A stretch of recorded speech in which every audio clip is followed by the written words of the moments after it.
On peut dire que la passion est née quand je suis venue ici et que j'ai vu mon premier lancement d'Ariane. Donc c'était en 2003. Donc j'ai assisté au vol 162 qui lançait 3 satellites.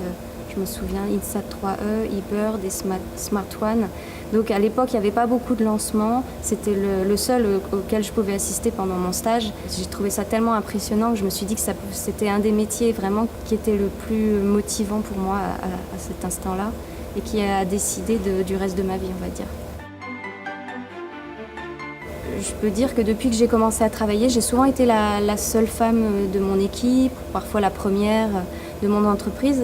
Et ça m'a jamais ni effrayée ni gênée dans ma carrière. C'était d'ailleurs plutôt une motivation pour moi d'être dans un environnement où on ne m'attendait pas et un environnement un peu concurrentiel.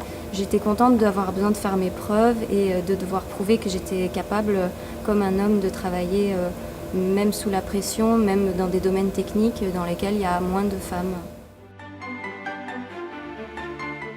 À l'heure actuelle, il n'y a plus vraiment de métiers d'hommes et de métiers de femmes. Je pense qu'il y a des métiers dans lesquels il n'y a pas encore beaucoup de femmes, ou pas du tout. Il faut penser que c'est une motivation supplémentaire de pouvoir être la première femme. Il ne faut pas s'effrayer d'arriver dans un monde d'hommes et essayer de profiter de ce qu'on peut apporter en tant que femme dans les métiers techniques. Moi, je suis fière, par exemple, d'être la première femme responsable télécom pour l'instant. J'étais la première femme à intégrer l'équipe, mais il y a déjà 2 autres filles qui sont arrivées dans notre équipe. Donc je suis fière de savoir qu'il y en aura d'autres qui suivront mon exemple après.